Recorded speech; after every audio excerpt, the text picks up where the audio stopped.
It was a balmy Palm Sunday. Although April 11th of 1965 may have started like any other spring day in the Midwest, it would soon be marred with the infamy of one of the 20th century's most notable tornado outbreaks. Within hours, 47 tornadoes ripped through 6 states, leaving devastation in their wake. By the time the violent storm subsided, over 200 lives had been tragically lost, more than 1,500 injured, and entire communities left in ruins. From the chaotic scenes at Midway Court near Goshen to the harrowing accounts of survivors who endured these violent storms, the legacy of the Palm Sunday outbreak transcends other forgotten outbreaks of the 20th century, continuing to resonate with new generations decades after its passing. This is the story of the 1965 Palm Sunday outbreak.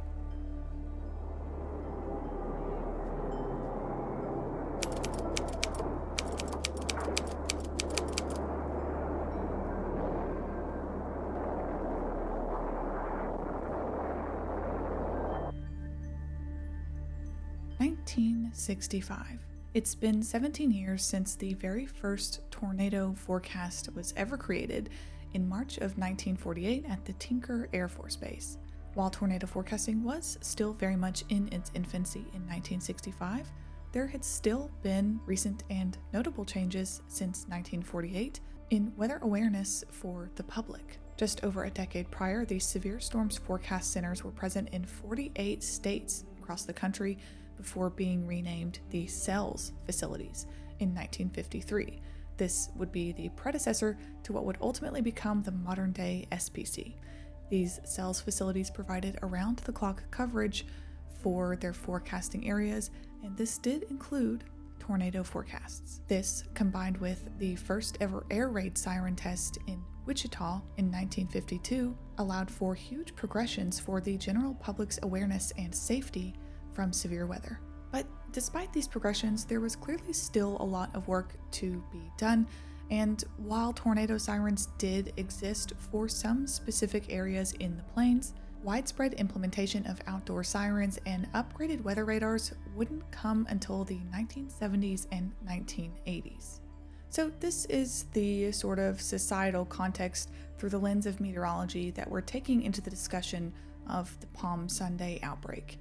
Although tornado science is rapidly progressing during this period in the 20th century, there's still a lot of work to be done in the way of public safety and awareness. When you consider that many Americans are commemorating Jesus' entry into Jerusalem, and you also consider that there's little access to severe weather updates over a holiday weekend, the fate of this outbreak was seemingly sealed to become one of the deadliest of its time.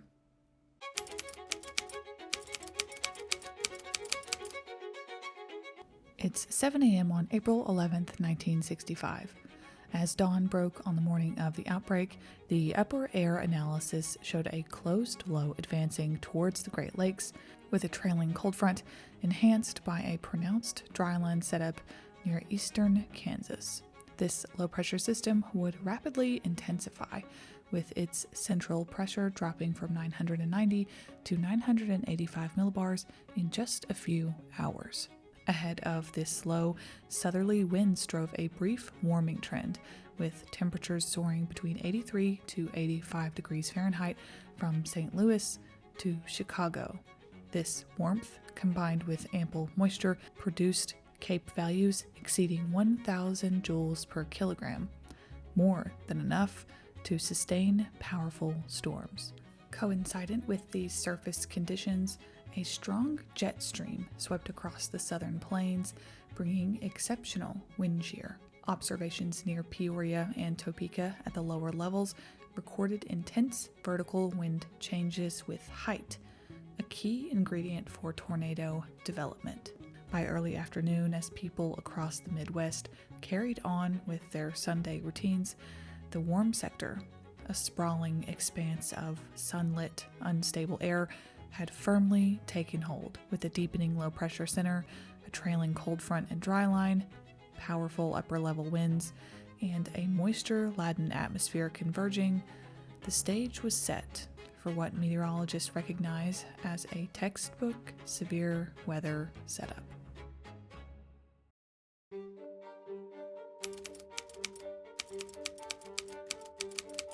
With convection beginning to fire by the late morning hours, in this atmosphere, it wouldn't take long for storms to materialize. Realizing the high ceiling of this event, at 11:45 a.m., the Severe Local Storms Unit in Kansas City issued an outlook highlighting the possibility of tornadoes across parts of Indiana and Missouri. By noon, thunderstorm activity was already occurring in a line stretching from northern Missouri into central Illinois. As these storms moved into an increasingly volatile atmosphere, conditions were now set for rapid intensification. At 1:45 p.m., the first tornado watch of the day was issued for southern Wisconsin and northern Illinois, one of 4 total weather watches that would be issued across multiple states. Just minutes later, the first tornado of the outbreak touched down near Cedar Rapids, Iowa. Radio reporter Martin Jensen, stationed at WMT in Cedar Rapids, used an aviation radar to detect the supercell, providing the first concrete evidence of the rapidly growing tornado threat that loomed over the area. The Palm Sunday outbreak was officially underway, with its tragic legacy just beginning to unfold.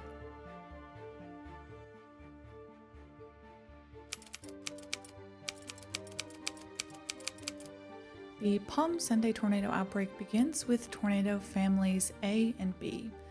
Tornado families, for those of you who are not familiar, are tornadoes that are spawned from the same thunderstorm. This can either occur over time or simultaneously. So the way that we will be talking about this event today, because there are so many individual tornadoes, is talking about them in the order of the families that occurred. Although Tornado Family A was not officially surveyed as denoted on the map made by Ted Fujita, we can, however, take a look at the B family. By 1:00 p.m., the first of many violent tornadoes of the Palm Sunday outbreak touched down in eastern Iowa. This first tornado, labeled B1, would ultimately cause F4 damage in and around the areas of Springbrook, Iowa. As the first initial tornado lifted, it would go on to produce the second tornado of the family, labeled B2, and eventually the third tornado of the family, B3. And this is going to be the theme of the Palm Sunday outbreak that we're going to discuss. Multiple tornadoes spawned from one singular parent supercell, and in some instances, 2 tornadoes being spawned simultaneously from a single parent supercell.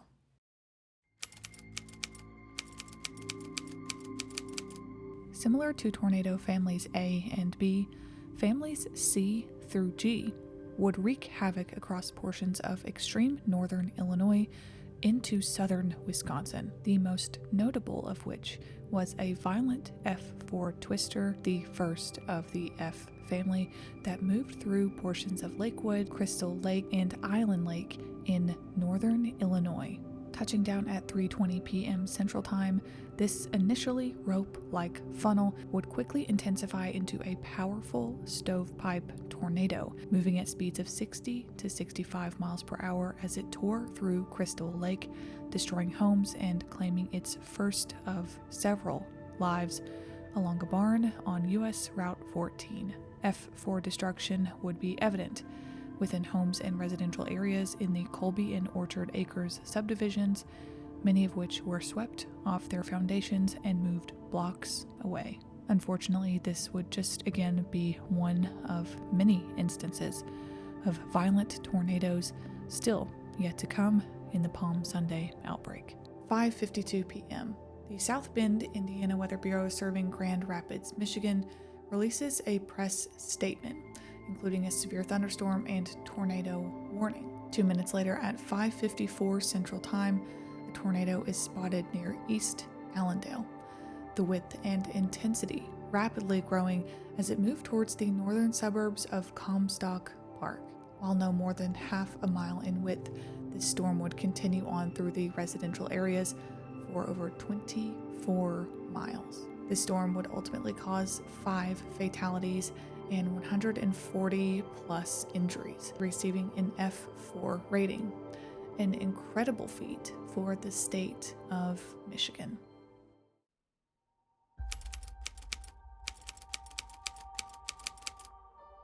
We're going to move now to the meat and potatoes of the survey and illustriousness of this entire outbreak, including the most infamous tornadoes from this event, all of which belong to the J and K tornado families. It's 5:45 p.m. Central Time. The outbreak has been well underway for several hours. Those who keep a close eye on news broadcasts or radio feeds by now are well aware of the severe thunderstorms and tornadoes that have been wreaking havoc across the area. Nevertheless, there are still plenty of people who remain largely unaware of the impending danger that still loomed in the air. So it's at 5:45 p.m. when Indiana State Police identify and report a tornado moving across Hamlet, Indiana towards Kuntz Lake, the first tornado of a series that would ultimately go on to become what is now known as the J family. This beautiful tornado, illuminated by the skylight from the west, was photographed by Indiana State Trooper Robert Candler and would go on to be called simply White Tornado. This twister went on to receive an F3 rating, one of many strong tornadoes of the outbreak, where it left a narrow yet heavy damage path across Wyatt, Indiana. At the same time the J family of tornadoes begins, so too does the K family of tornadoes, with K1 having been reported on the ground at 7:10 Central Time. This first F3 tornado from the K family moved from north of Hannah and Kingsford Heights before lifting and dropping the second tornado of the family, K2, nearly an hour later. Only this time, the second twister is much more violent than the first. This half-mile wide path of destruction is noted in Dr. Ted Fujita's study as being, quote, extremely severe, particularly in the residential areas of Dunlap. Homes were described as being exploded and completely leveled. This twister would continue on for several miles, ultimately totaling 37 in its entirety, and causing a staggering 36 fatalities and 300 plus injuries along the way.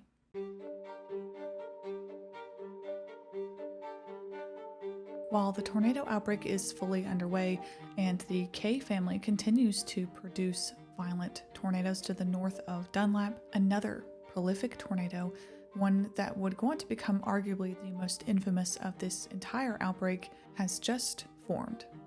J2 has officially touched down. Though initially this storm left a rather narrow path of damage, Dr. Ted Fujita does note that this storm became, quote, considerably more intense upon its descent into Midway, Indiana, and eventually into the communities of northwestern Goshen. It's just after 5 p.m. in northwestern Goshen, and this horrifying twister is descending upon the town. And it's exactly here that we have to talk about the picture, the twins. At 5:32 p.m. Central Time on April 11th of 1965, Paul Huffman, a staff photographer at the Elkhart Truth, stood at the shoulder of US 33, about 0.7 miles southeast of the trailer park that would ultimately be devastated by the twister near Goshen, Indiana.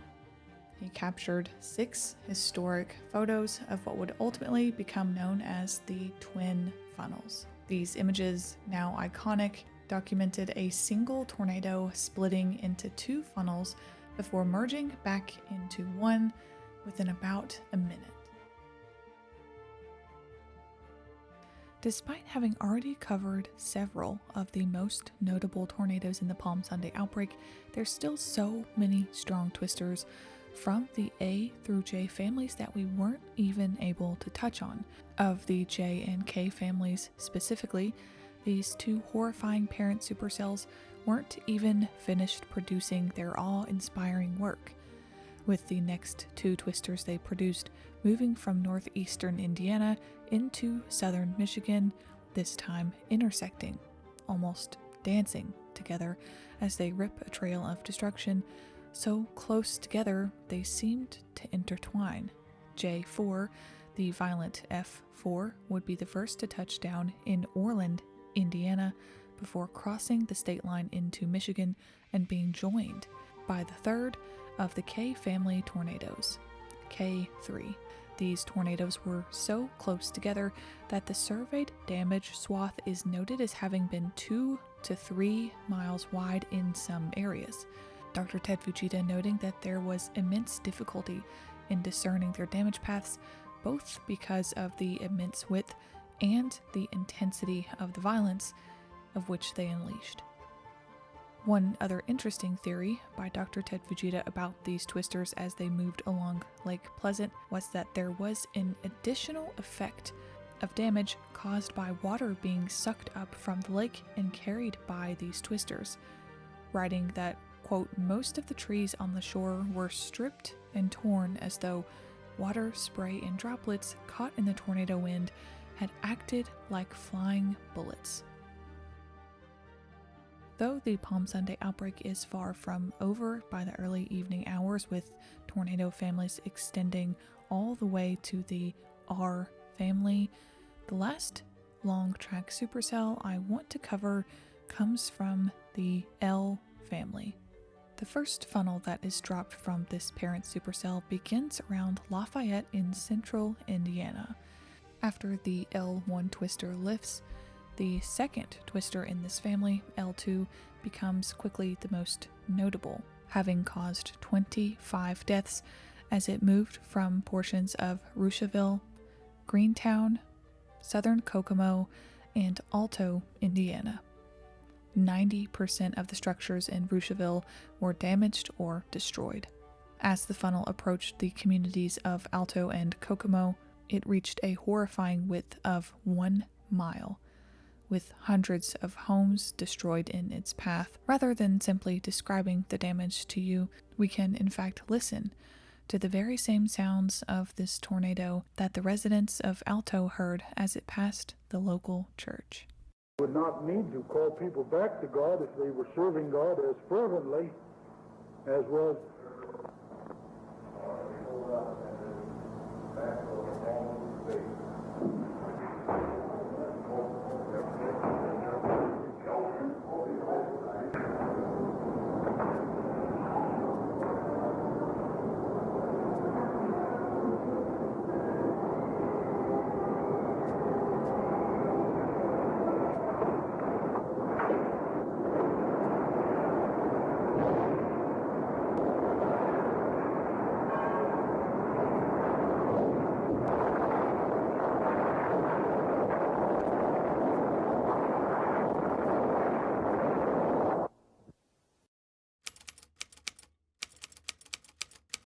In just 24 hours, over 45 tornadoes would touch down across multiple states, destroying thousands of homes and businesses, taking hundreds of lives, and tearing apart dozens and dozens of communities. Though the official death toll numbers are different from various sources, the American Red Cross reported 258 fatalities and 3,148 reported injuries, though I always like to make a note that there are likely more injuries than were reported. Indiana bore the greatest financial loss at $145 million for the state, and that is in 1965, followed by Michigan with $51 million of damage. In total, the outbreak was said to have caused just about $1.2 billion in damage, and that is the estimation with 2025 inflation in mind. Decades later, the Palm Sunday tornado outbreak of 1965 would receive an outbreak intensity score of 238. This is a system created by Thomas Grzoulis, which he started officially sharing in 2023, I believe, as a way to take in a number of factors that aren't necessarily all meteorological and placing them in his own ranking system as to the most influential, impactful outbreaks. By his ranking, this would make the Palm Sunday outbreak the fourth highest on the scale in American recorded history.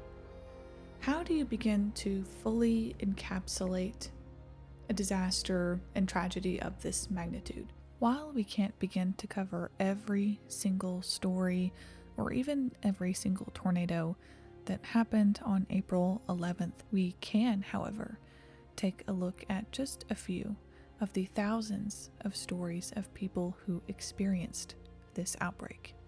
Chris Dunlap Ramsey recalls two sets of grandparents who lived around the county corner from each other near Cairo, Ohio, both of which were significantly affected.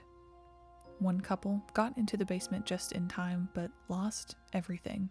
The other set, however, passed away. They had just had a wedding anniversary party, and their kids had left not long before the storm arrived. Sandy Millis recalls remembering Palm Sunday as her brother Tom's 17th birthday.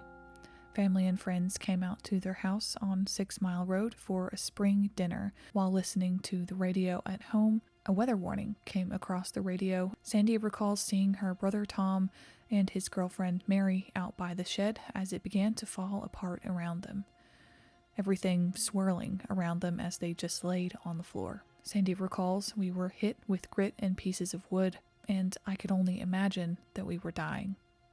It was hard to breathe, and we all had pitted skin from the dirt and debris lodged in it. When it was over, there were people suddenly helping us out from under the rubble. Our house was totally destroyed.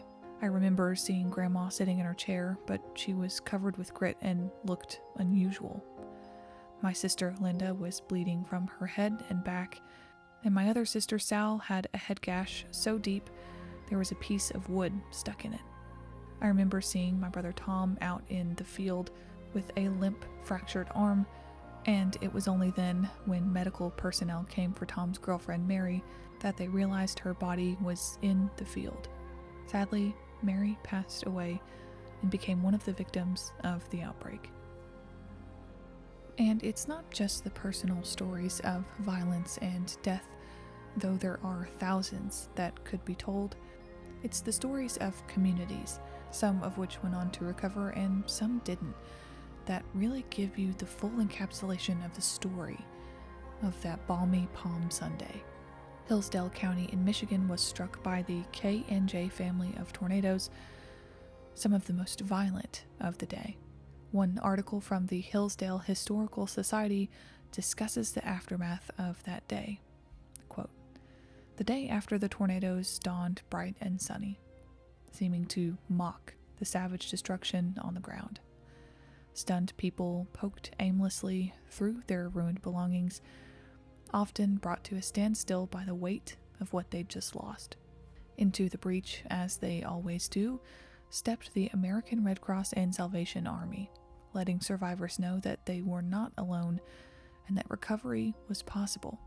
It would be hundreds of communities where farmers would lose their crop and livestock, businesses lost livelihoods, and as best said by the Hillsdale Historical Society, in many respects, the Hillsdale County area and many other communities never really recovered.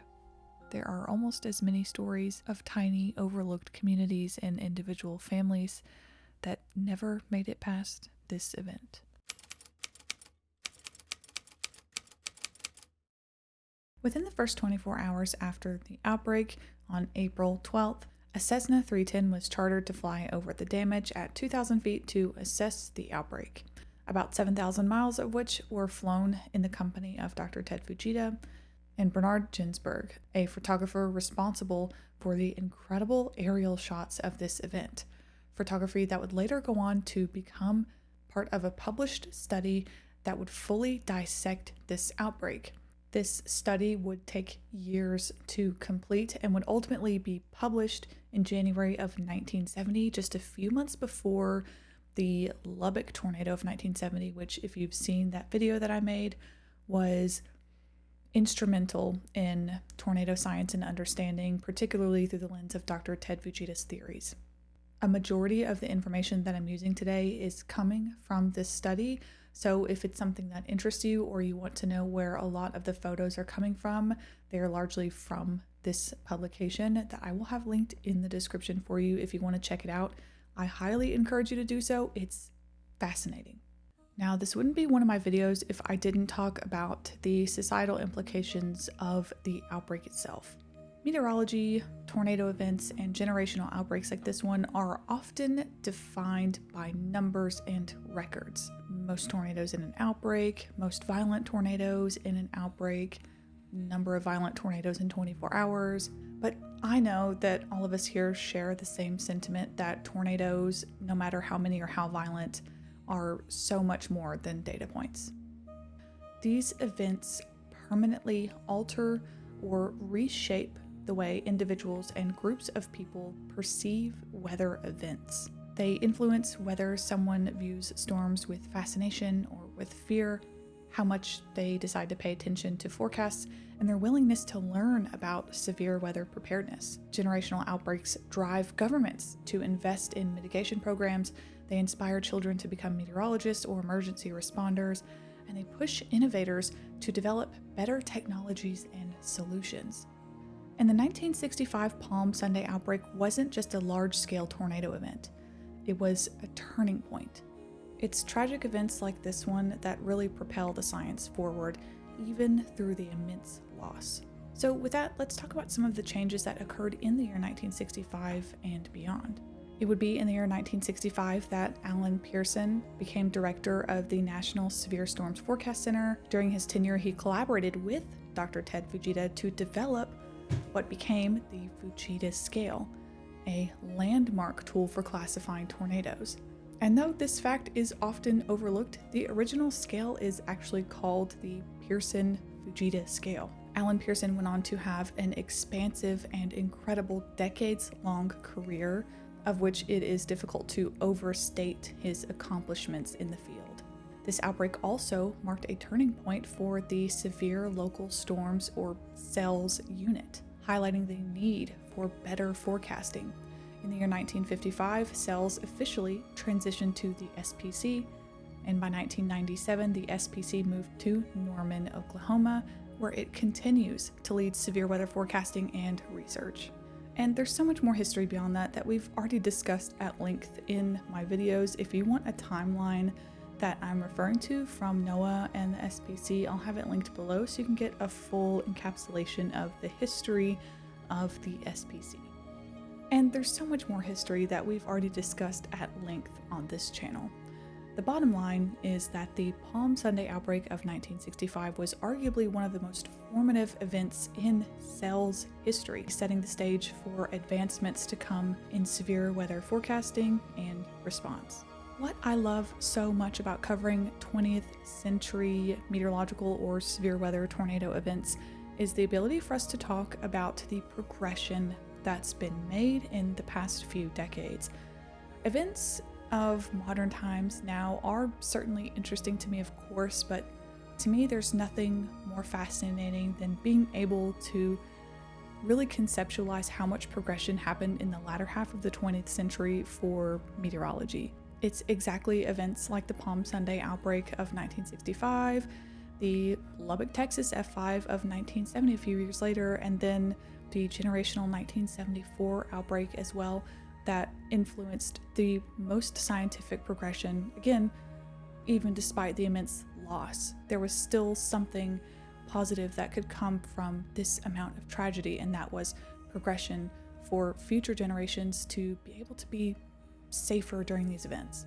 Another one of my favorite aspects of talking about these events is being able to see the generational perspective changes on tornadoes, going from talking about myths on tornadoes when there's not really a great understanding of how they form or how they work, There's all kinds of misunderstandings of tornadoes and misconceptions to now where we have a much better understanding of how they work, but we still have a little bit more to go.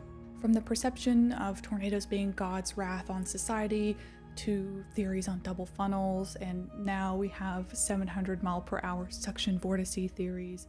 I love exploring the history of tornadoes, specifically through the lens of societal perception, and I know you guys know that by now.